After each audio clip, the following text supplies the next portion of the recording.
Kupwad MIDC परिसरात पैशाच्या वादातून मित्रानेच मित्राचा दगडाने ठेचून खून केल्याची धक्कादायक घटना समोर आली आहे।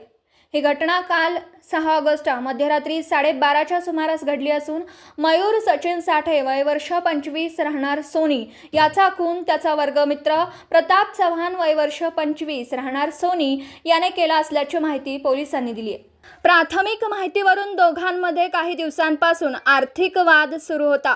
काल रात्री एमआयडीसी हद्दीत झालेल्या वादानंतर प्रताप चव्हाणने रागाच्या भरात मयूर साठे याच्या डोक्यावर मोठ्या दगडाने वार करून त्याचा खून केला।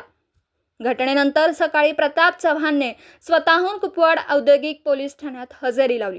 घटनेची माहिती मिळताच पोलीस घटनास्थळी दाखल झाले। मृतदेहाचा पंचनामा करून शवविच्छेदनासाठी पाठवण्यात आला। या घटनेने परिसरात खळबळ उडाली असून मोठ्या प्रमाणावर बघ्यांची गर्दी झाली होती। कुपवाड औद्योगिक पोलीस ठाण्याचे अधिकारी पुढील तपास करीत आहेत।